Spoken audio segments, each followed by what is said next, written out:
ko e ongo panelist te ho atani ko tui pe ku o si me alele pe moto ko toa ko Aminias Kefu,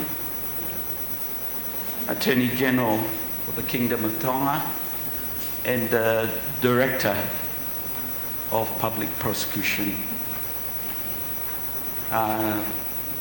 In legal terms, he is first law officer for that crown. Kalaf Moala, I think otherwise known as the king of media in Tonga, whether he's agitating or facilitating, we welcome them both to this session. And without further ado, can I ask Aminiasi, since this is about the Constitution, to kick off? Malo.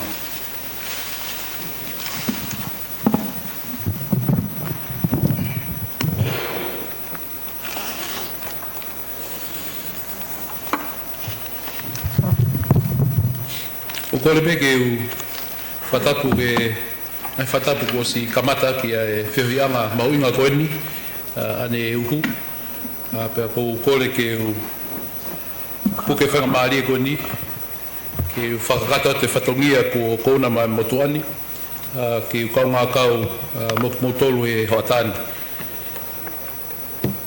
ko e ulawen ko e momit mauinga pito ke u kau mai ke whatahani e whatongia kon ko whahoko i ofisio atenseni ale.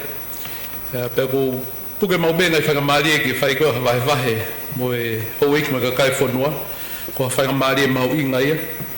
Ko uhi pe ko tau mua ai ofisio o atenseni ale ke tokoni ki hono whamalaala ai tūkunga koe o kiai ai lao i e whanua. Pea ko whapapa makehe ki kau whafunga lao mauinga ku maulunga ku nau i heni i hoatani ka whito ki he sea o e penolo koni ko e atenseniare mo minister lao malolo alista mo e peau a thok mo e whapapa ki ukaunga alea ki penolo kalafu moala ko e whatungia ne vahe mai ki potuani na e whangatangata mai pe e marakai ki mite ongo fulu pea ko e lao ia ko whenga ki te talangofua o pito ki ai ko hi ko whenga maari e ki whai hawhiohi whawhihui mai te mulau whahoko mai pe pe whok mo whenga maari ki kaunga lea he pe nolo ko motuani whoka me mo mea i ko leo leo pe he lakanga pe ka ai hato no i he ngahi whahofatongia ko ni te whahoko atu mo tua ki pe ko leo leo pe motuani ko e hau pe ko e tarifaki pea ko iai ko e whako pe whatongia ko ni ke lele ita te lau whahoko ko e puipuitua o e whako e whamadati o whahoko ko e konga tolu Ra ki pe ko hae ku wakai aku pe ko hae te mokalati he ko whihui ko tuku mai ki ke penolo ko ni o ko tatau e ko ni sutone lo tonga mo e te mokalati ko ra ki pe te ra pe he whaha kai ko ha to taha tau ke e mala e politikale ne ngo kuai e whengau e ake waha ai lao pe mo e te mokalati ka ko e ngahi tawhaki wha politikale ko e whaka te mokalati te tuku e ke kau tau kei mos mea i peki mautolu ka te whai peki lawe ki ai pa te u ki wha maapopo no noa tu pe ngahi riu ko li sutone na whahoko e wafe hongo fulu pe mo whai peha ki lawe ki he kawenga ko ku tuku mai ko i logo whehui ko nina ke tuku mai ki utari ko whehui ko ni ke ate ka mautolu ko wiki makainga ke mo whai mautolu e tali mo fua tau pe mo mai no pe ai tau whonga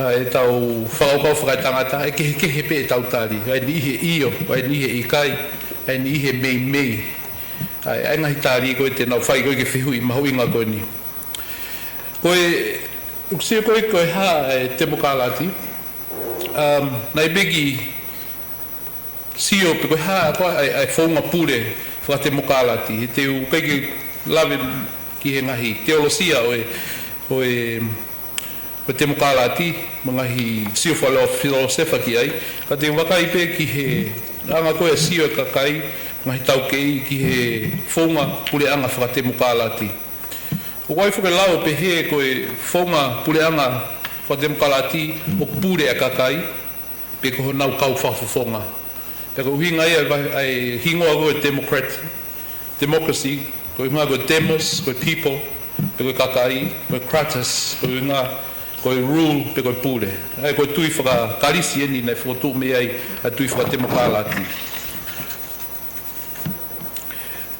pe wai foki ai ngahi nau e time go ko ai pule ki kakai ke faho ko fonga pule pe ko ngahi nau ko ni go la o topanga ke fai ke sio ko raki ko pule ala pe ko rule of law pe ko wa ko ngahi totono tangata po fefine ko ngahi totono a human rights pe ko totono kakai ko to pe te raki sio leva ki he ko ha a pule ala wai ni no pepe ko pule lao ko te tau talango fua be ke tutu ni ko ha me asi ngai to hilau a ngai tutu fa ma wang ka ukai ko no ngata anga pe ko pule lao e phange ya ha fu te ni ti la o ku tu wai ngai nau ke pe ko anga ni asio ai palofesa ka mi asteria ine anga o fai ai o ke fa papa ngeke pe ha ai pure alao pe ko pure alao ko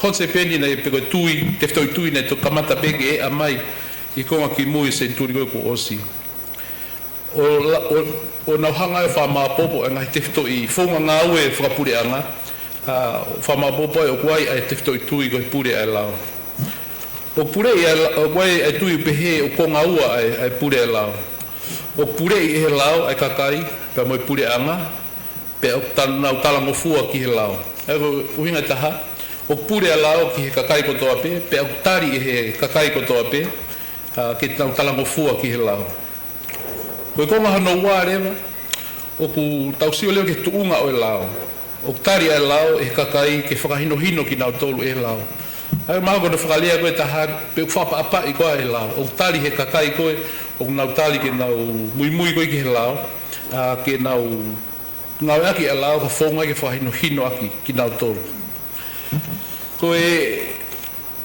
whamapopo lewa ko koko ki tae kalami be ko hange nia hana whotutu ko e ngahi nau kehe o e lao ko whamoimoe pe ko ke lahi atu ke mau mea ki ai ka ko ki PowerPoint ko ni e lawa o ku tupe ka skaitari ke nau pulusi atu ke tufata tik mau tolu ka te u lawe no te peki ai e ngai kongkonga kehe o tae kalami ko ni ko ula ki pe ko mawahe ngahi mawhai e whalearea kapneti pe moe whamau anga o separation of powers ko kauia o te toitui e pure alau o ku mawahe ngahi mawhai ko ni e ke kau noa e whamau anga e whalearea ke kau noa e whalearea I kapneti ke kau noa e kapneti e whamau anga moe whikolokrose aki e ua whikau ngā ki kau noa atu ngahi mawhai ko ni e nau tō te nau nofo pe ki nau ngahi teftoi whatongia a neonga pe o kuai pe ngahi tawhaaki e lava I ke whai a whengau e aki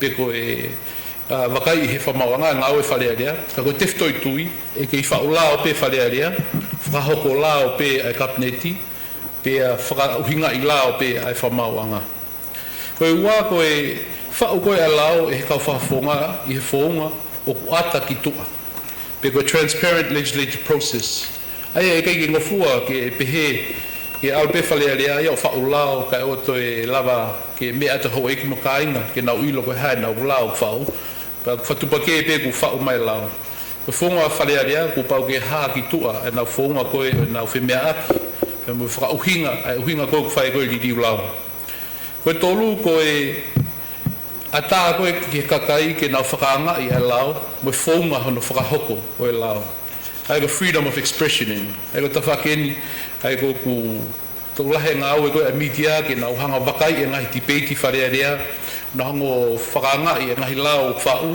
pe tu ke taha ko toa pe ke nau lava o whaiha nau whotu whakaukau pe o anga nau poupou pe nau whawhepaki ki he lao koe o whau pe ko ata ai ke tō taha ko toa pe ke whakahae nau ngahi whakaukau mos mea I ka toa pe ngahi mea koea pe ku mea I bia e paunga lea e pe nolo e freedom of expression e kono mala e koe wha koe tawhaki koe ni ki hono whakahoko koe lau o whakahoko tatau ia ki trotaha ko toa pe koe hopo pe taha ko lawe I kos whakahoko I tongani ke lawe I pia mononga ake kupu wha e kono stutone ki hono whakapekia e kupu taha ono o I lao kere kere whika aki koe mono whangofua ki he kakai tonga ki he kakai o koe ke nau tonga ke nau mōkisi e nau ngahi fua koe me nau ngowe e tutune e whamauanga tangi koe whai kupu koe ia o ku laulanu pe ku koe ke whahoko tatau e lao ki he tōtaha kotoa pe koe uhi ko ne ataa pe ia ki he kakai koe o ku ikai ke tonga pe koe tuk taha pe o ku lawe I e ngai aki he whamauanga e kupu koe ia ke ni hanga whapapau o ngā oe katau pe a lao ki tōtaha kotoa pe. Koe ni mā koe konga koe ni whikawaki pe mo e whamauanga, koe ngahi lao ke malawa ke ilo e taha kotoa pe a lao, pe koe access to justice. Aia koe whenga ni koe te whitoitui koe ni ke mahino o ku mea I he hoi ki me kakai kotoa pe koe haa koe lao e whonua, ke wai hata e mahino.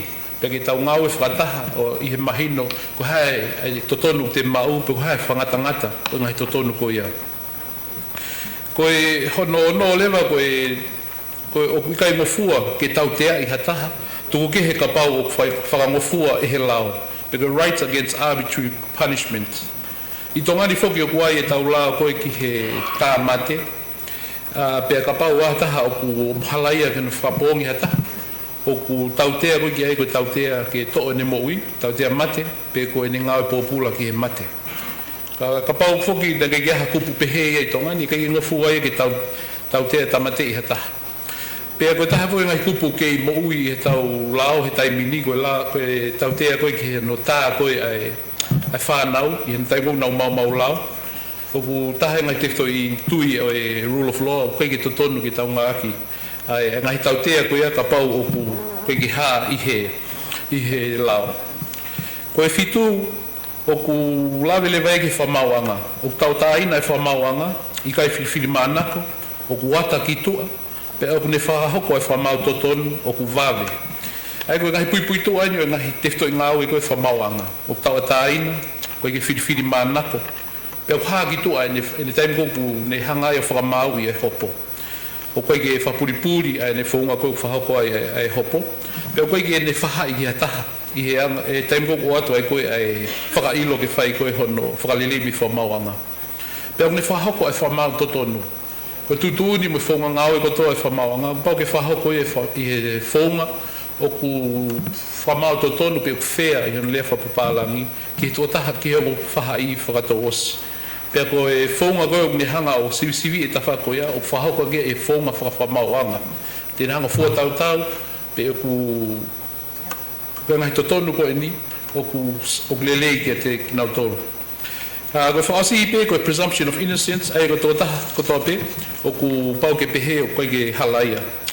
O ku tutuni mai taimi o toi pe mi te taha, ka te u whenga pe e hoeki ke toi whamapu ke toi wawenga. Ai koe ngahi kātoa ngahi tawha koe koe pui tu aia o e te muka lati koe pure koe lao. Te oi ke slide hono ua hono hoko, mai koe slide pahu I ngani. Koe ngahi mea ni whikawaki pia mo e nange page 11. Ki he human rights. Koe taha pui tu aia te muka lati ke ai koe ngahi totono I tangata. Pea koe ngahi lisi eni o ngahi tefto I tui pa māmanlahi ki he human rights. O ku pehe koe he ngahi whonua kotoa māmani I he universal basis. Koe ngahi tefto I totonu eni o tonge ai I ha puleanga o pehe o whatemo kālati. Ngai totonu koe ki he taofi e laulanu. Ngai totonu ke mao te totonu wha civile mo e wha politikare, wha ekonomika, wha sosiale, wha aunganga wha whonua. Ko totonu e kakai whewhine, pe koe sidoa. Koe whamamahi wha malohi mo wha wale po e torture. Koe totonu e whanau, totonu e kaungau e mei muri. Koe totonu ke taofi hono whakapuriki, whakamalohi hatoa koe issue for owen e toko hake. Pea mo e kau whainga tā ia whakasino mo whakaata mai. Koe teu lewa ki he ngahi riri whakonistu tone. Pea koe ngahi poini mahoi ngā peko whemau koe ke whaha koe he te whata. Koe riri whakonistu tone I he wafe ngofuru ne kai ke whina ngalo e ne awhio. e wafe o fulu pe pe foki pe mo fale alia ke hiki tatau mai ai fonga fate mo kalati me muri o mai pektongani ngai fe mau ke mai fonga fate mo kalati no sila po Australia po Amerika ki tau ngau akia na fo ia e fonga ko fatu fakatonga o tau konistutone ko ngai lidiu ko ia ko uhipe ko konistutone o fa uia o fatatau pe me ngai tifto itui o fonua ko to pe mo no kakai pe ko e neonga nei ke tali ko toa ka he kakai ko toa ngai lidiu ko nei whakahoko ka ku kana tari he tokolahi fale alia pe ko fo fate mo kalati pe nei fai fo ke ngai lidiu ki he fale alia mos mea i ka toa pe ngai lidiu ko ia fai ngai lidiu ki he puleanga mo kabineti ko tu pe mo si mea i ko toa pe ngai lidiu ko ia po ta ngai tifto i lidiu ko nei whakahoko ai i he kabineti kono ave ko attention ya le ki tu i he tunga tau na mi tu o me kabineti pe mga hilidiu fa mawanga ai kono foto ene ngai fonga ki hono foto ko fa mawanga ai ko fe hui leva te tu ko te ke to fai ko e fe me aki e pesi aiva pe ku tai ko te ta foto tau e konsultone pe fa te mukalati pe ku hanga ko te ftoi definition ko pe fa mala ko te mukalati na ulam kai ki mua pe fili e kakai e kautaki ma ko fehui ki motale ki motolo pe ko wa o tau ma ko to ngai te ftoi tui o pure e lao ai ko na lave ko ki ai ane nai pe ko tolu pe ko tau ma ko to pe tau mateu teu ki tau hanga o mai ngai to tonu ko ni ai kakai e tangata mo fefine ko na lave ko gai o tali fa mama lahi ko i buri pe fu tau ki ngai fonua te mokalati ko to ape o tau matei teu ki ai pe kai pe tau lava whakahoko ai he tai bin maha ko ku tari ko ki ai e hao whanga tuku o ku tau kei tupu whakate mo ka alati pe o te ke tau wau da tolu ki he tuunga o tau pehe ko tau ngata e tau tupu pe a ko futangata pe fefine e whongo whakate mo ka alati hange ko ase pia mo Lucila pe pehe foki ki Amerika o kei whai pe ai tupu me uhi ko tau benefitu e tau ngau e mai he fonga ko ni ka ko tau lava da toi ngau e lahi fai ko wa fonga fulu ko na o mai ngahi nau lahi frate mo ka alati ki tau ngau e aki ko huri pe ko sfa hange ko fale alia ko kabineti ko fa mauanga ko ombudsman ko e komisiona a polisi ko tensignale ati de segnale ko ngahi me ngau e te mo ka alati ki tau ngau e aki pe ko utui ko tai mieni ki tau ngau e ka atoa ai ki tau whakatupu e tau te mokalati whakatonga ko e fua tau ia ko e hae tau te mokalati whakatonga ko whakate mokalati whakamaman lahi e na o lawe atu ki ai ko pau pe ki tau whau e tau tolo e tau te mokalati whakatonga ko hui ko e korisu tone mo e lao ko pau pe ki ngau e whakata pe mo e tefto i tui mo ngahi fie mau o e kakai e whonua pero whakaosi pe ko poin fo ke konsultone o ku ngau e mau pe mo ui e konsultone o ko ke hinga ke fa pe wa fo fulu pe ko no ngata nga ia ko pau pe ke ngau aki ke ngai fie mau ka ko te foki pe ke tefto i tui te mo galati ko pure pe kakai ko ki fomentala be de la watu pe ata pe ke tanga mai fo malo pizza ma fatu a fermalia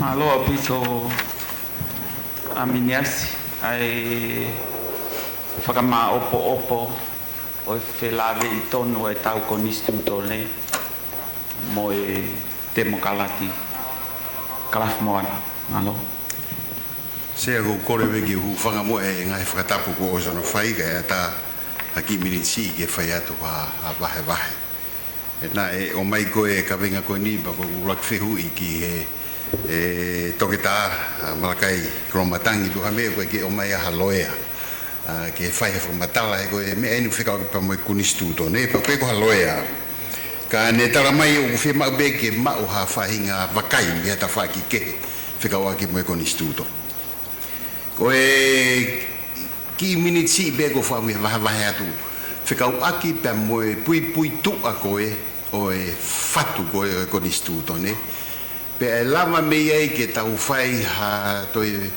ki fo matala ko mahino ange fikau aki mo fainga demokrati ko yo tau fi mau ange be ko yo si fai hala ke ki mo ko koni stutone foki ko e peko e lao ko e mape folauia peko e mape fononga ia o e tau mo ui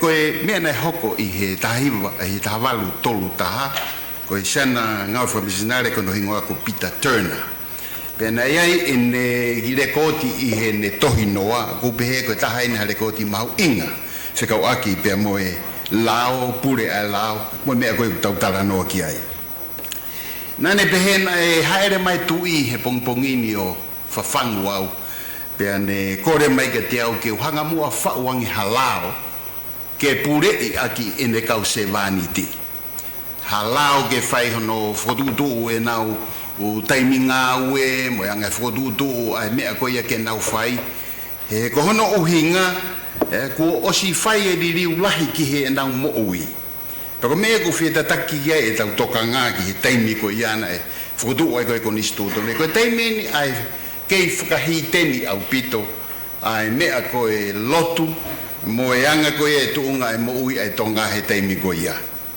whangalo ia te ki tau tolo ai pui tua whakalau maari e whakasosiare o e taimi ko ia pea ko mea o tau mahu inga ia e he furi riu lahi na e whakahoko e he uraki wha e ne ririu e kakaina e mo ui i he mo ui whakahiteni o mai ki nau tolu ko uhi ko e lotu pea mo e ako o ririu ke nau ulunganga kehe ko e mea koe nei whai e tēna ki he tui na ne whakatutu rewa ngahi lao pea ko e tohi noa koe ia e tangata misinare na ne pe mahino ki e te au ko e tui karistiane pea ko ki nau tolu koe kau taki tonga ko osi li liu e nau tonga mo ui ko e tohe pēni ke aha whainga lao ke ne hanga o mai e whakahino mo whai hano o whakatoka e mape wholau koe ia ki he nau mo ui mo e kahau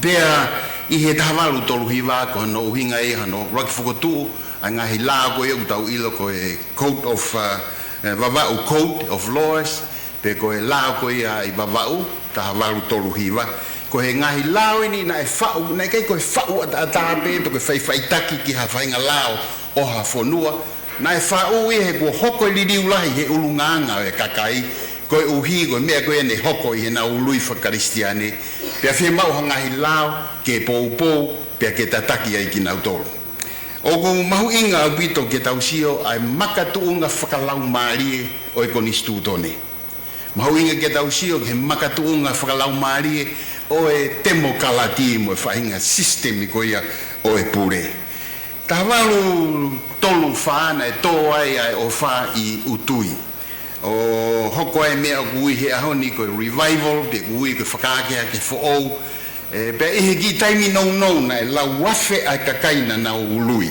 wa e ngahi tohi o ku whaia e talanoa ko e pentekosi eni atonga na e hoko i he tahavalu tolu wha tahavalu tolu nima foi tau pe taha na kamata e ke alwa te kau misinare mei tonga o whakamafola e kosperi ai ko kau raki misinare na e o ki Haamoa tangata ko pane pase ahongalu mo e kau misinare tonga ko e na o whakotuu whakamafola e kosperi i Haamoa ko e tahavalu tolu valu se o ripulu mo e kau misinare nihi na o ia ki fisi kamata lewa ai hoko ai foi movement porque foi ngā whakamisinare mei tonga o lere mai ai he tau e te au fitu ni mata e motu mi he siasi pe taha e ko siasi po siriana tau ataina o tonga sai ko hano mahu inga ai mea ko ini kono mahu inga ini si kakai ko mea ko ia nai hoko i utui ko whakawha e whakalau maari ia nai whakahoko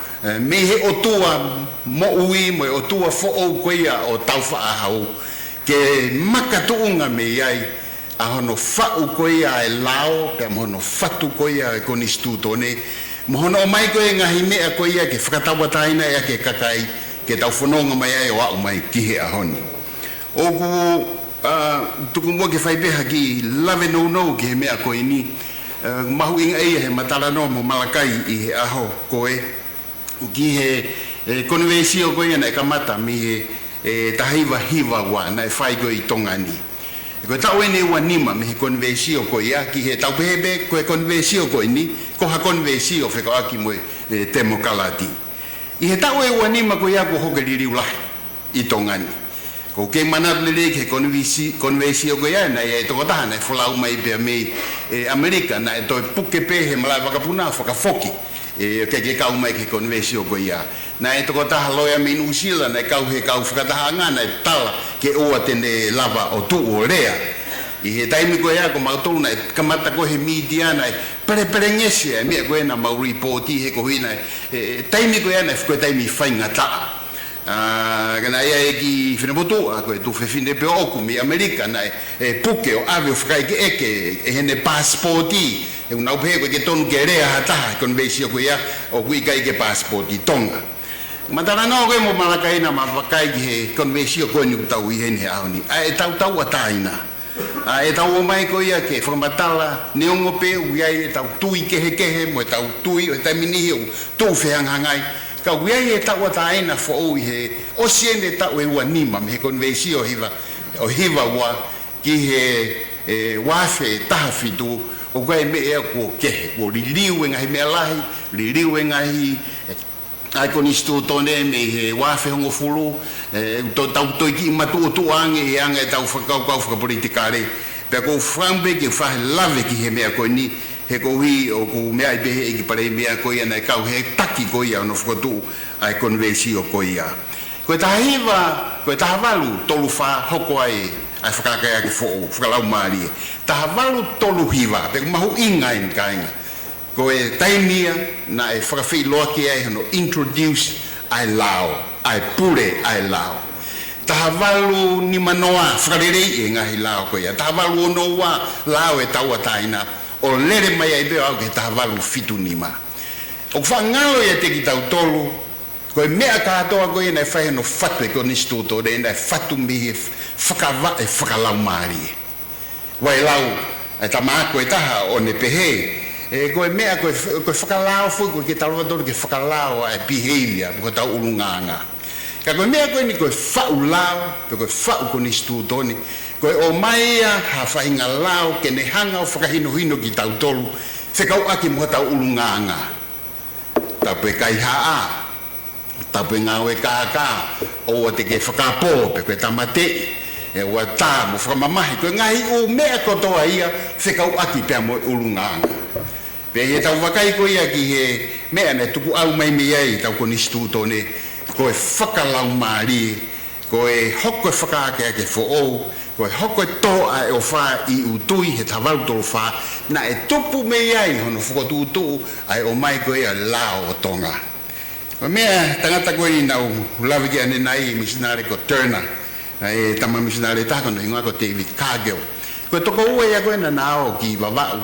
i ne iafu ukang mata ina whakamalanga mi ai pe ala te toko taha ko ina tangata na nākoi kono inga ko ai sia bobole na alu ko ki utui o fai ni whakamalanga o toa ai o fai utui ka tau sio ki vavau whata mawhana fuki neongo koe ko havavau wau ka weng mawhana makehe ke whonua koe ni toa ai o wha ura ki whukotu e lao i vavau tuku ki langi ne fai i vavau pea hau koe e ko nistu toneo o au mai ki he tahavalu fitu nima koe whukotu mboe whatu e ko nistu toneo i he lau maari o tua mo ui i he lau maari koe ko whonua ini ko si tuku ki langi ke tau whahinga ulunganga ke ulunganga whaka kristiane si kau whanongo kehe nia mei he fonua ko fonua fa muslimi o na ufainga lao na ko nistu tone o ku fa o he atakai na lot fa muslimi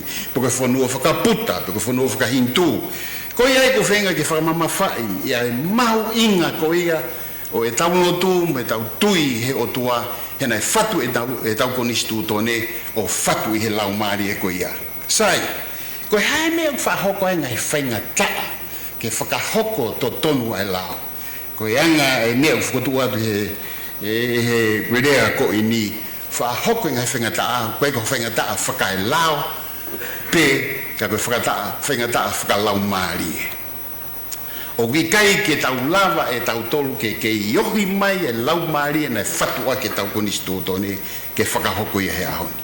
O whai fe fusi aki he temo kalati koe ha, koe hui koe urunganga i he kempeini koe ni o ahoni, o tau taranoa i ki he mo ui tau, o whiama o ki ha kandidati.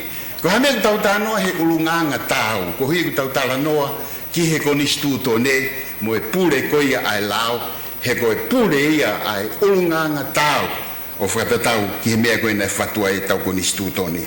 Ko e tau eni, te au, tolu nima, mei he tahavalu fitu nima wa umai ki he tauni, o ku lahi ngahi mea uririu, kei se mau pe ma ngahi umea ke liriu. Pe au ku maalie, he guiai foke tau whaabehe mani, lahi tama longo a ko hui koe politikare i he ahoni. Te uwhaansa ki peki i rea koe ni, koe longo a ia na e whai ia i he tahavalu tolu wha, na e hoko pe longo a ia whakai whanua.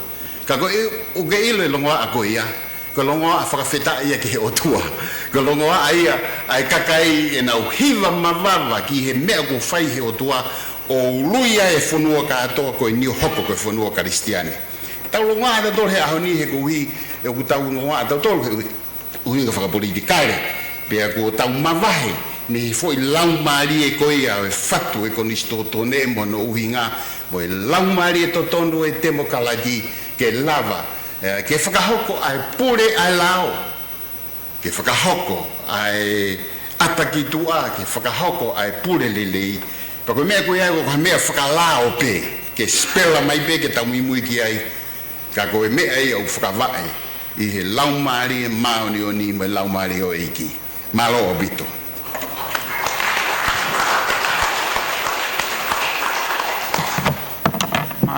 Malo kalafi mo e whamatala o e pui tu a whakalau maari e konistu tone o tonga mo ni kaunga ki he temu kalati. We'll now open the floor for questions and we'll try to answer. Malo? Tulu?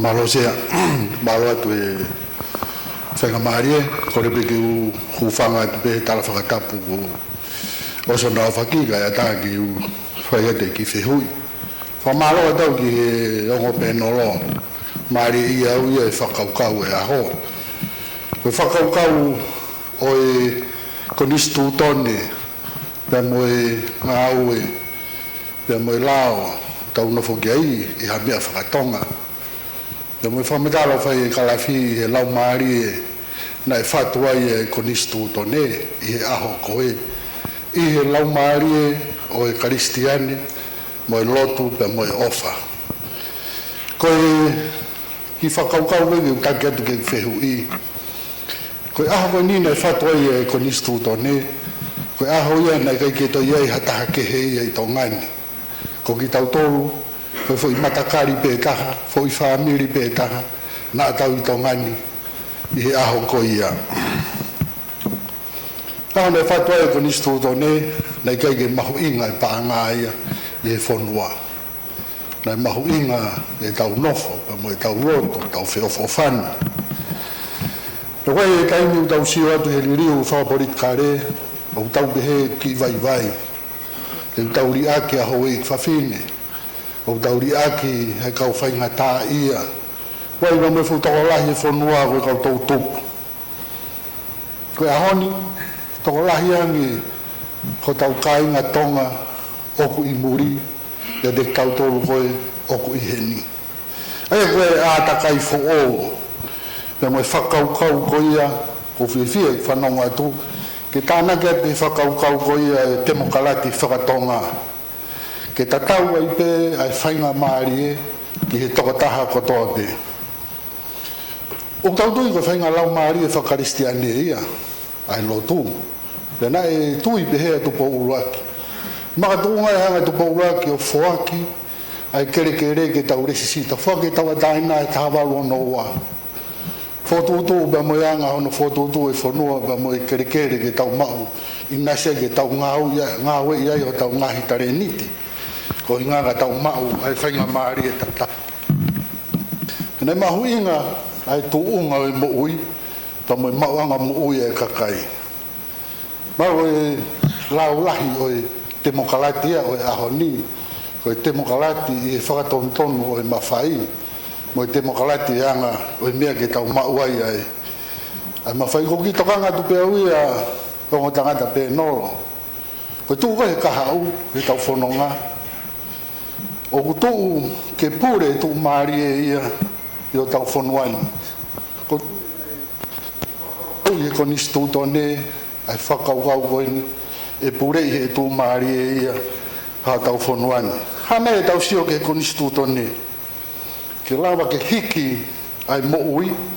ke pot tau e futu maari e pe moki nau tolu koe ku malo be na wau me he aho ki he aho pe koutui i he whainga whakaukau koe na mo fotu mai ke tau wakai ia i koe pe ke hi whakaukau ia ta nge ai ngai foi pui tu a koe ni na i kai ke i he aho ia koe ia hono fatu e tau konistu tone malo malo tuka ke ongo peno kamata pe attorney general ka toki ya halave ke a kalafi Malo pito se malo Drew. Ako e gugu wakai be ke o fotu whakaukau wha malo atu ke ono whakamala ai ta whako e mone o pito ke context koe pu atakai gugu o whae koe tau toe wakai koe tau koni sutone o kehe au pito. Pea koe ei koe pōre koe ka tau tolu i he kautake pure anga o kakai whonua. Ke nau toe wakai ange pe toe whimau ke toe whau ange koni sutone ke ne lava o whiao pea mo e koe ngai pōre koni o taimini. Ke ange koe ngahi grupu koe na ke mea koe ki ai ke kau minorities kakai whiwhine kakai whengata ia kakai masiva. Ka koutui koe nau koe ke whahau koe ke ngau e koe o i he koni sutone pe. Wai wharearea, wai nau mawhai. Kai hataha o ku pehe o ku tāpalasia ne totonu, wai whamauanga tawataina, ke o eke gai nau whamau e nau totonu. Kai ha lao ke liriu, koe mea ia ai pure anga ke nau hanga whatu e lao, o fotu i wharearea, ke nau hanga o tari, pe ke nea whio ke ne hanga whamon huafa. Ka ku mone o pito ai lawe koe au ku kehe au pito e ātakai, i he taimi koe ni. Ku pau bege tau toe whatonga i koe mai koe ne puri e lao koe whonga who wia nei o mai ia me whonga puri e lao koe ki moa e koni sutone. Pea ku tui mōne opito ki he whoto mai koe ni a kalafi nai mga tuunga i he tau ngahi te whito i tui mauinga i taim koe ia. Ai koe uruaki koe tui whakarisiane koe ua koe tau tui moe tau whonga tau moui pea moe tau kere ma koe ngai tawhaki e tolu e value se e ka kaitonga o tui o ke i ngā petai mini ka toi whakaata lahi ang ke lava o ngā ake ngahi values ko ia ke mau mai totono e tangata mo ngahi elementi ko whia mau koe pure e lao malo malo kalafi o moni o ge liliu ai liliu e atakai pe ko context ko tau ai i he taimini o hange be ko ki tarano ko e na mafai mo malakai ki ta we wanima ko ia ko o si me he konvesi o hiva wa ki he tauni e ko liliu la ia ko hoko ko different context he taimini pe ku tau nga un wai be o tege be ia ko pese de te au nga me ko to be ka wi ai liliu ne hoko he ta wanima ko ni sai ko tau sio ko ki me ko hoko me he tahavalu tongo fruto bole le mai ki a honi io o guiai nga liliu lahi wai nga u fektoa ia hange ko pa anga hange ko totonu ai tangata ka kono mahu inga ia ko ke anga e ku wakai a guia a e tau hi e laumari e tatau pe koe o e laumari na fatua ke ko nistuto ne kono uhinga ini o guia e ngahi lao ia mo ngahi peau o ku foto mai mei muri me ngai fonua muri o teke malohi me ngai u institution hangego United Nations ko Australia na to fai na u referendum whekau ake mo mari same sex marriage porque mari tangata mo tangata fefine mo fefine ko u legislation ni ko na u fai na dol hono o mai ko hi ke hoa mo toonga mo ui ko o ahoni Pako me e mahalo o fai e ku firma o goe ke tau ki to kanga nge mo ke pui to a goe na fa u me e ko ni stuto ne oa e te tau tukuange ha fahinga lao ke o mai ki ho tau fonua o ku kehe ia me he lau mari e goe na fatua ke tau ko ni stuto ne io liriu e ngai mea lahi ka ku ke taha pe pe ku ta tau e pe ko o tua ta tau pe o ta valu tongo fulutupu o tua ta tau pe o ya honi Malo. Como foi veio e peta que atencionale. No veio e leu. Eu foi tari na terreno, foi veio e cai que tá fagat democrata. A meia a capneti e executive branch. Então a meia a área legislative. Também é institucional, portanto que não vai separate the powers, more separation of powers, more checking. Aqui é mais baixo, então aí o que lui e cai o mau é institucional e meia a capneti penal to meia e cai. Malo bito e fehui. Mago tal no que o feui I kai ke tai fate mo kalati. Go hi pe ko fonga ko tui ko separation of powers ko hinga ia ko tefto I fatongia e kai ke fai ha o fikau no aki. Ko tefto I fatongia fo ke falera ko faulao. Ke lava kapneti a faulao ia te ia pe. Tu ke he ku hange he falera o ange mafai ki ha minister ke ne whau hangahi tutuni pe me uigo regulations. Koe kau koe e kapneti koe ki wharea rea, koe whonga ia ke nau tariu ia koe ki he nihi koe o koe ke nau I kapneti, ki he whauwhatongia koe e hoi kapneti. Pea ko koe ke lava he kapneti at pe o whai ai whoi tutuni, ka bote mō mea ki he whakawhiwhika koe oe tū koe ngai whahai koe I wharea rea, o ku kai ke mau e he kapneti a majority pe ko e foi formula ia pe foi tunga vahe ma fai ne fa o mai pe me he konisuto ne he taval fituni mamu fonga nei hanga he ne afio o fano fo ko kapneti ne fano fo be ki foi fika ke taha ua pe si ifo ke ua te nau mau kakato e nau tolu ai mafai I falea rea ai o ku neongo pe o ku wai ngai separation of powers ko separation powers ia o tefto I fatongia ka o ke ai pe ai fehokotaki hange ko blave ko ane nai o pa o ata ke falea rea ke nau fehuia mo tau te ai ha minister pe ata ki he kabineti ke nau fotu ulao ki he falea rea pe ata ke famauanga ke wakai I ngau e falea rea pe ke kabineti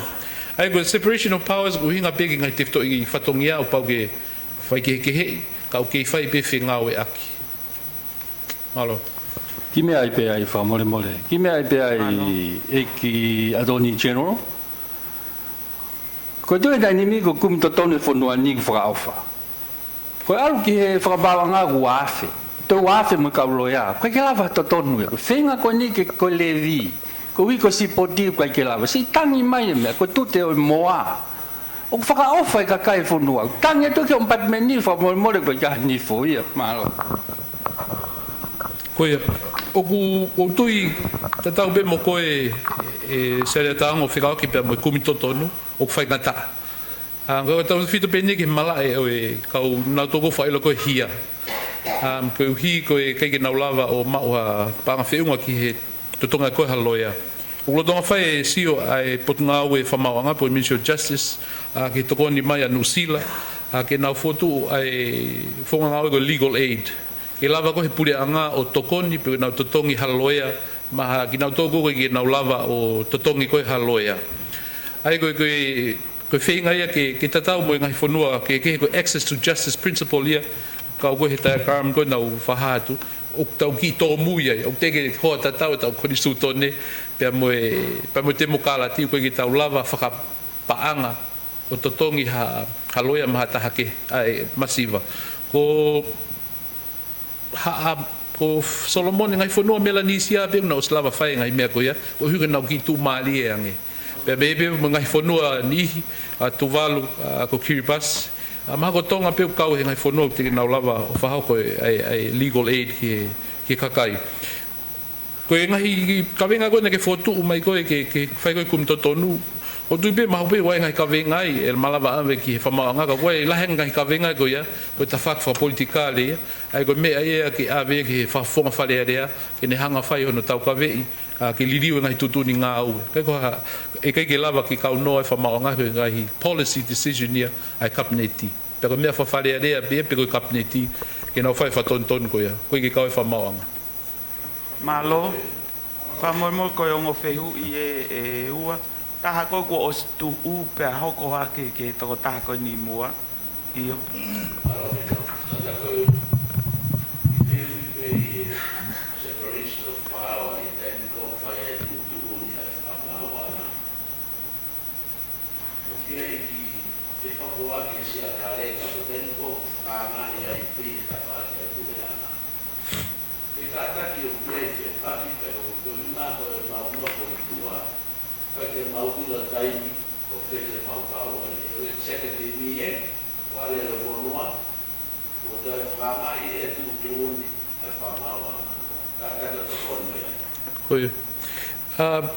Ko whamauanga ko au whangatuku ia ngai tutun whakalao.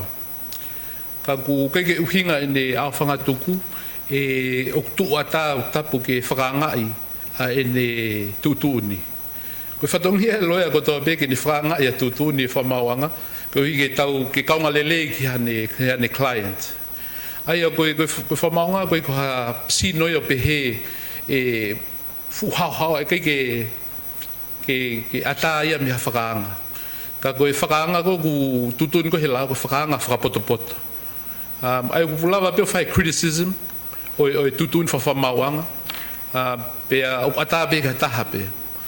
I he tutuni ko tui Maori Cabinet Manual ai pule angane tau koe wawhonga whulupe o ngā pe ke kabineti koe taimini. O ku ata pe ki he hoi minsta ke nau whakaanga, ke ha kapau koe ke nau fie maarie, ke ha tutun whawhamauanga. Koe nau totonu whakorisutone, tutonu whakaminista pe.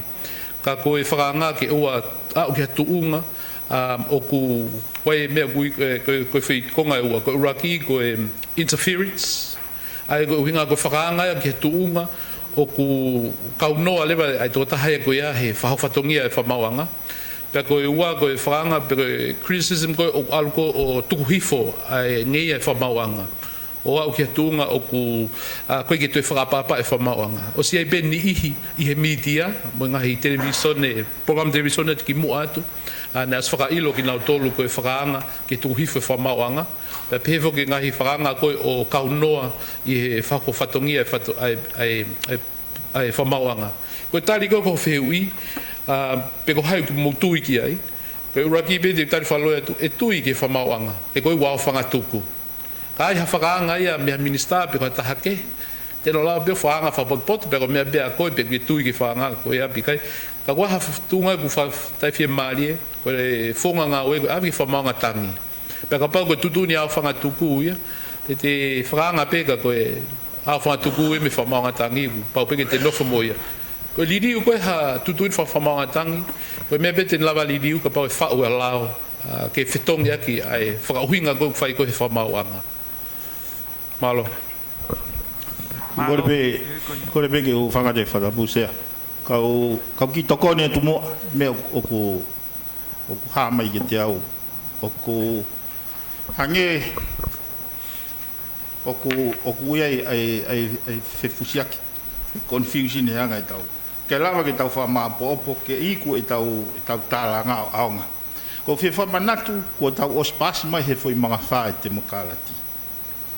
Tau tālanga i te mokalati he context e tau konistu tone. Ki he ola, e lelei ki he whonua, pia moe kakai o whakatatau ki he ātakai o whonua. Ko fia mai ai ki tana pe ni ke fra mama.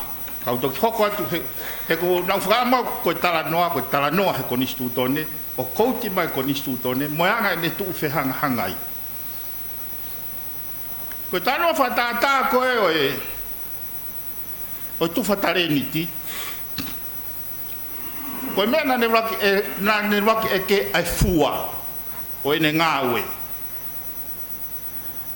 Ko tama ko na wange ne tare ni te taha na ha bo tamai ko tahape na ga yola ne fua sai ko tangu tu mo fatongai ko complain ka to ape ki he fua o e tau fu tu ko ni stu done wa no fu o tem kala ko fe ho ko na ne wange ha me na fai tai me na ne fe ma wai ke tau sio ke ko ni stu to no sio ke fonga fai ta greva he motua ko e na ava tano he na ku irifiao na amore irifiao na irio ko ni stu to ne ka itangi au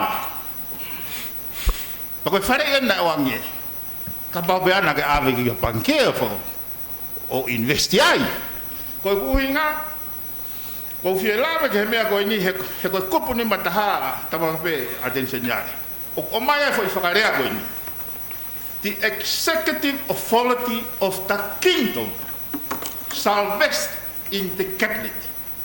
Kage be maya part of my executive authority. Pe subset pe yo for executive. Tara mai hanga tonu pe. Sai. E kupu mali kupu tomo fultupu a form of government. Pe mai go ya form of government ko tui as a constitutional monarchy. O se pa osi. Hoko ra ko kiai ko constitute ko hono mai ko form in the government ye. Kabineti fare area judiciary. Puria privy council. E hanga tau fotu a form of government. Toki asma privy council ya. E he foi lá que he ka foi lá ko he privy council ko foi advice pe. Como ficava com a privy council com o mai pe ko me be fe ka mo kere ko isio ko ga ta para mai ko ma fai ke investigate o hata me executive authority o ga ya na tolo o ga tu ko fa ta ko ka ba ke tra mai ko ni stu toneia o ka mo ma fai hono investigate hata ko investigate ko me ko dano ko ni ko police commissioner o ankaya ko ya ko me mafai ke investigate ta sai ko mafai ko ke ne prosecute hata o to ave mo ya ke he fata ko ni privy council ko mafai ko ke attention yare ko ya ko ne to prosecute hata ko tuan o fa mo ya ke privy council hala eta e foi con isto done con tau fa ko poini e ka te tau lava toha manioki pe tau fui tuike process ko no fui o amanaka foi uf fa kana tula ai to con isto done ke para mo con tau ye ko poini pe na ana foi fe hono mimio hono mimio ai foi fa ma fai loto hanga maria na fai pe tau pas mai fo mama fa o te mokara tau sala ko me tau ni ne o na li na tau la ke o ha pe ke ahon pe ni pe tau la hanga ha paka o fusi hono la tau ke la ni tau la pula pe ke lo ke tau mau pe na hanga fe hono mio he malama fe ke falera ha fonua ka te ya ha ma fai investigate hata o poi no ka aku he ora o te ka ma ta toria te mo kala ti o fe o mai te mo kala e mo koi ai takai ka pa pe ka kai ta fa no ya pa ko ti faia ko lo te ka kai ka mi kai ke o toi o buton a no fo tu toi ta ko ni stu pe te ta lo ai pe ta to he kai pe ke to na ba ai foi manioke ya me fu manioke kapau tau fe ma foi ufi tau foki o to hauf hauf Alo. Malo e ai whakamalanga ko ia. ma ko ka pau pe ka au Ia. la be attorney general ma no pe ni Koe. malanga fai Malo bito biveni e whihui, pe ko e whihui mau inga ni. Ko raki pe na ke tau mua mai a honi, ko ka vengo na ko e Malakai. Ko ko fatonga ko ke franga e konstitutone ke te mukalati ko fafai.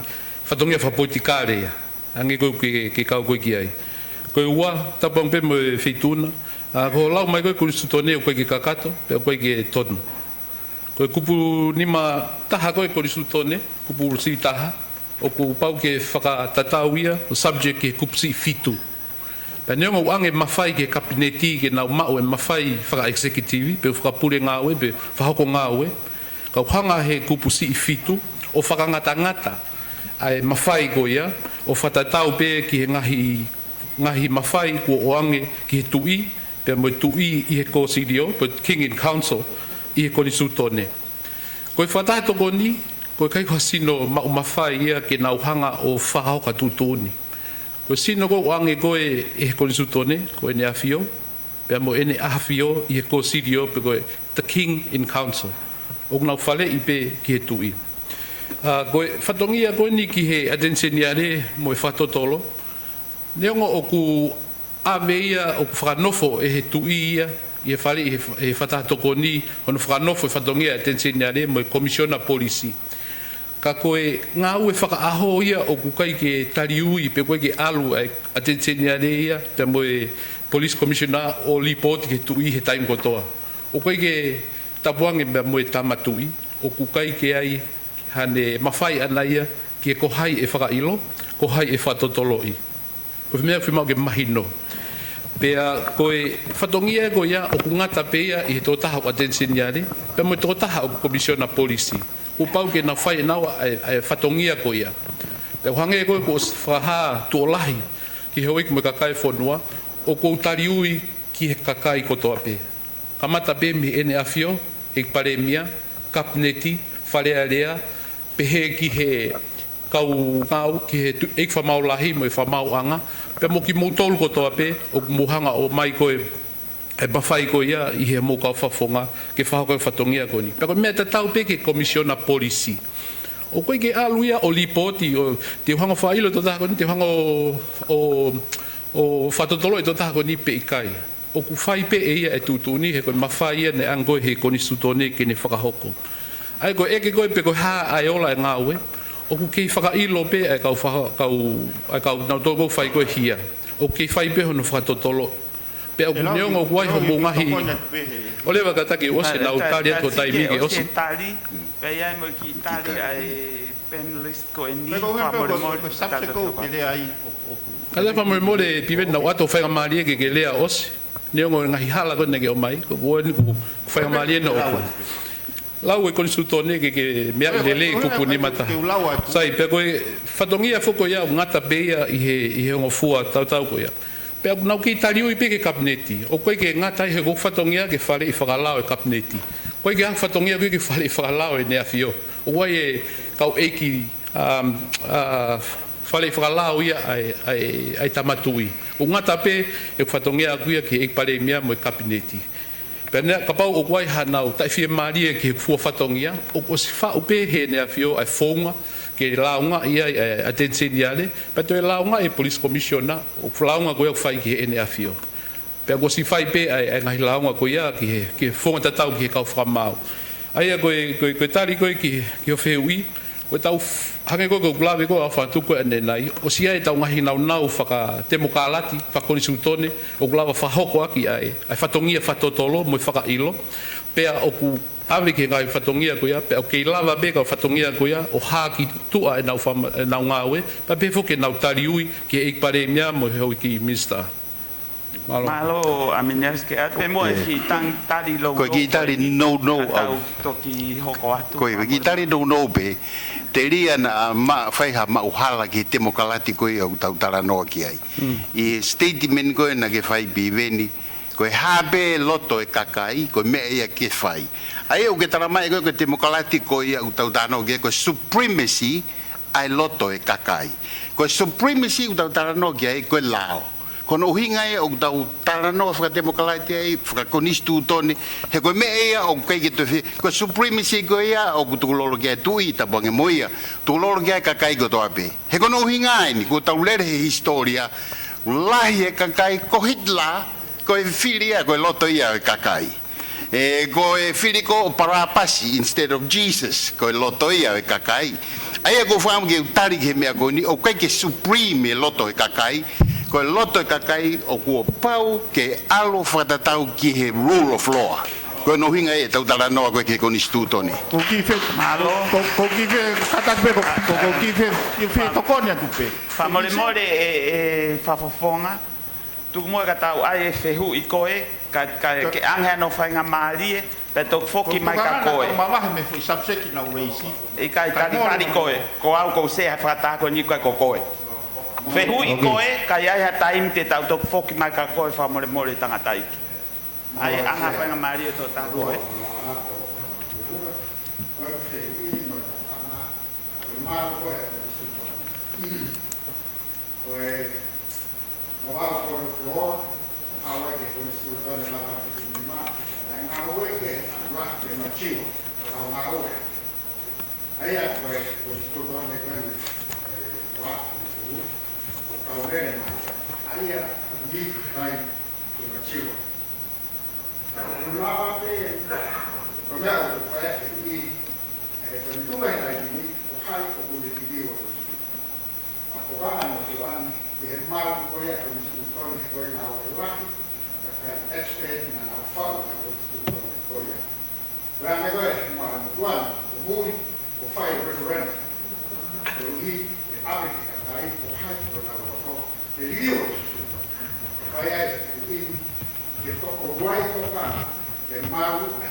Malo, ai mo ke tari e whetu, koe ni koe whehu i teknika re whakalao en, ka tau tau whoki mai ki e whika mo e mahi no, whamore more, tari ange whehu i koe, mo liliu o konistu tone. Malo se, koe mawhai koe ki he liliu e konistu tone, o i he wharea rea, he ke kapneti, pe mo e nea whio.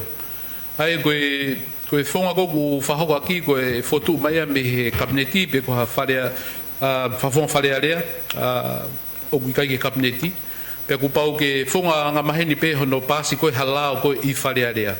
Ai koe hiki pe ai toko lahi. Ngai whanua kehe o ku pau ke hiki ai pe sete whitu nima, i nau toko ngofua. Pea, koe taim pe kou tari ai i he wharea rea, hange pe halao ngā maheni, kone whoki koe ki he kapneti, ko pau ke loto taha ki ai kapneti, pa pe he whoki, pea loto taha ki ai mo i nea whio, tok whamon huafa ki ai nea whio. Ai koe whonga ia koe na e, o kunga koe lolotonga.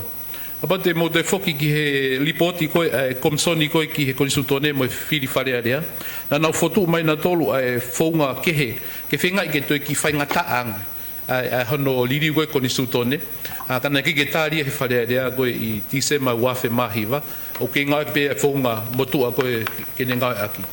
O mantui whoki ka pau ho whehui whoki e malu e liri koe konisutone, o ku ka pau whoki o ku kei ke whia maria he taha, ia uhinga whakalao pia moha liri koni sutone, o kei lava whoki o ave ki he whamauanga, o whai koe ai hanu whakaanga, o wakai he whamauanga.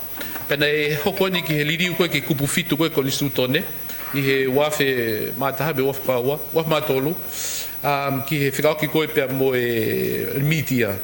Nei whai whaka liri koni sutone ai, pia ave e he kautaha koe taimi media ke whamauanga, pea na e tui tatau whamaonga koe ke totonu ai liriu koni sutone koe. Ai koe tali koe whehui, koe mawhai toko tolu koe, pea pehe whok mai whamaoanga, te nau lava malui ngai liriu koe ke koni sutone, ka pau koe ngai liriu koe o whepaki pepea mo e tefto i tui e koni sutone. Malo. Malo pe ku ka ke toia ha whehui, ka tau whoki mai mua ke tangata i koe ni te ke whi maari ke tali ende whehui, kai pa koe whakaosi ia he tau to o tātou taimi e ai pe nolo hoko mai kai ki whakaosi pe mu ai Ano sea. Kada pe ate señal koe whabapa mo pe. O mahino pe ho ta no ke mawhai o ki he police commissioner mo mawhai i he. Ko isiu na puhinga o e accountability. Ko tari ui. Pe a ko pirawe pe kai o tonu pe o ton pe pa te ton pe bon ko ki to ko na pe ke statement ai kalafi ko po dia kuia is accountability e kalafi ko hinga ko lao o fotu I fale area me ka fo fonga filia te kaka ko foi traceability ko accountability ko fetari uia o hinga pe ultimately ko power mo mafai o to te kaka e ko ne Filipe he kakai ai kakai ko I fale area o wat na milite e na o li wela ke fai ko no pure ko ka halawe o kuna e mai ke ne pure e kakai ko la ko fotu I fale area per pure majority I he feel ai kakai valo Ese kata be famanat be piven no started be fe accountability. Ai ko hange ka pau e te fe mari e pare mia pe ko ta hape fe ko ngau e police commissioner pe ko au o wai ai tutuni ai ni afio e privy council o ku wai forma ko ki fai ko lau ngai. Penas fa hok os ngau aki ke motuan. Os fai lau ngai. Io e pau pe ke au ki. Kai ke ka ku matui foki ko e tawanga e tau nofo fa fonua. Ko ni afio ko ni fafonga e kakai une mau ia ai morals ko e values ko fon ko ni fafonga I ko hinga I ko okay mafai e ni afio ni fafonga I tau tolo no koto malo aminyasi a famore more pe tangata e ko na ke os fe hu ia ni nai ka anga fa ngam fa ngam mari fa o si ke to taha ko ni na te ke hane fe hu I famore more patau fe unga le Ko le beke u whamalmalo atu e whatapo o Chicago. Kai tuku pe mua ke whai a hoko atu I siu mahawinga koe ni koe konis tūtone. Nā e whoke e lawe ane nai ki he mahuinga ko ia ai foundation. Pea I he tahiwa fitu walu na e hoko ai parapane malahi e fonduani. Ai e atensenyare te whenga beke whanga o tali I atu. Ai uhinga na e to'o ai e kupua ni ma. Ia e tangata milionea mi Amerika ko John Mayer. Tokataha ko ni na ngau e ki he Hughes Corporation. Pea na e taha ia ngahi mai moa ai e laa ko ngā whanua tu pou wha. Kono siofi ha whaunga e lava hu mai a whainga maali e ke whanuani. Aia na e whengawe aki ai a tu pou wha mo John Mayer. Pea mo Gaddafi, ke nau whakotoo ai offshore banking I tongani e taiwa fitu walu. Ka kono pango, iaia ni ihi nai kovi ho nau re kōti o ka waia John Mayer, he nai whia mau ia FBI ma CIA. Ngā unu lewa pure anga aho ko ia ke to'o ai kupu ani ma. Aia koe kupu ani o kune malu I aki ke hu hataha whaihala ki loto pure anga. Kai ke lava, ai whakaukau ko ni he ngā unu mai ai CIA o ave ai motopalang ko ni pe tok mawat be ko ne mate ngā lo ai pe I he pure anga no aho ke toi whakafoki ai kupua ni mā ki loto kawe motoani ia I he fuawhatongia ta whake tuku hau I New Zealand talwen me tahiwa walu no pe ko mautolu na mahonga implement ai GST I he ahuraki o katopa tahiwa walu no ko ngau mi a ko yao ke honi ko ku wakili a vangi loopholes I he lao whakatuhau a ngo puri anga tatau be anu sila pe mo Australia ke si I whetuku mai kakai masiva I ne pehe wai pe hingoa whatendene motuani ko Tongan Robin Hood sea ko poini eni ne tau pou ki asenita li liu ko hono malanga I mai ke ta ofi ai political corruption hanga fe hono ta ofi he kua to'o ai kupua ni maia poinia tau whakafoki mai ai kupua ni ma e mahendo pe iai heno ki whia mau ke ki I amend pe hano ki li liu ka koe kupu pe ia taha tende lava fufulu ai loto ipu o ku tau te loa tau tolu ia koe kai ke o mai ai screening clause pe ko mechanism go ia ke ne ta ofi ai hu ai kakai hala ki loto puri anga. Ka paulewa ku iai ha taha na ne kai asi ha puaka. Pene mo uai. Koe kupu wanima oi konistu tone a mana ka wha o e tawal whinima, na e ta ofia ke hu hataha pehe ki loto. Wai rea kau balangi upehe, once a thief, always a thief. Ka pau ke kai haa i he mea si I, te ke lava peo kai haa i he mea lahi. Koe nā tūla ia, o e whakotua te motu ani. Neango mau whakotua me whanua i koe ni. Pakaulere mai, mo tokoua koe ni ko tātou sentose. Koe mā te aki I whanua ai. Amsia mau tolu mo he ni, pia ko mau wahi. Ko ki maua, koe ngau e whakasewa niti pia ko ma whakahoko. Ngahi tono no o ko hoko i o mau whanua. Koe ongo mātu ai ni una sewa niti ko no whakafoki mai ni ihi kuna pekia I tori. Koe ongo mātu ai ni o ku mau si I whawhanga ai ni ihe tau whanau tori o ku nau fie kaia I he mala e koia o tori. Pa oua mua te mouhanga o toe lau ko ha kehe ki maua.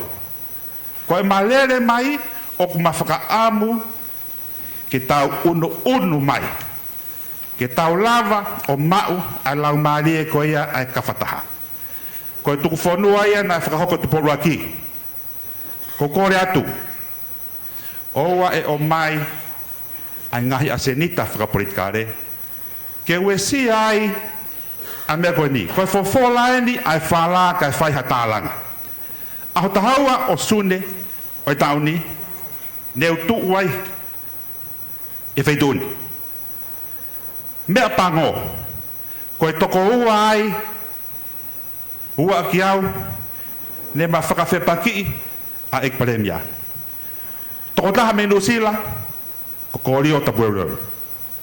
Lau aho pe me ai ko lavea ai toko taha ko ia. Hoi makainga o ku maunga unu mai ke whakamahino ke te motor. Te tau kauhala ke he kehepe I he tui whakaporikare. Neu lere atu ki kolomotua, maulotu ai. Pena e ui mai I whineiki ko tu whia lasi ke whaiha tā whakataha mo ikparemia. Pea osi peno tuanga te tā Facebooka, ko kolosi mai ni ihi au pehe mai. O mau pehe mau tolu o ke kauhala ke he kehe mo ikparemia. Na aku tari I aki a whewhekataha pehe. Sai. Neongo a e matui ke he kehe whakaporikare. Ka aku mataha beia sisu. Hoi makainga. Koe whawhola e whala ke tau tālanga. Oua te tau hau da tolu o mai ai tau whainga asenita kempeini pe koe ha. Tuku ke tau taina. He ko whakababai pia ko matangi. Pia neo lave mo profesa hufanga ane afi. Na ne fuaki mai a whai whakaukau ni. There's unity in diversity. O ku whie mau ke tau kawhata neongo e tau whetoa keke. Aia sea ko kore whamore atu. Masi I kakau mai me whaitu mama whanue kuindi. Tuku pē mua ke aunga agi se ni te ua o ku malere mai mo ia. Iaia programa ma kau whaki mai o kui pe ko timitonga. Koe lau maare a timitonga koe kawhataha. Malo pito. Malo a pito malo ke whamalanga ko ia ko tui pe ku o stari pe ko o ngahi whehui. Ka kou whamalo atu ho tau ka inga kotoa pe me muri ho mo ke ofa mai ki tongani. Tata pe mo mautolu mau ofa lahi ap ka mautolu. Ka ko tau kawhataha pe ke langa tonga. Ko tau mo aia. Malo a pito. Ka tau whamalo ki he Attorney General mo Kalaf Moala ki he presentation mahino o hoatani mo ngahi whehu I nei whai. Can you all put your hands together for our panelists today? Malo.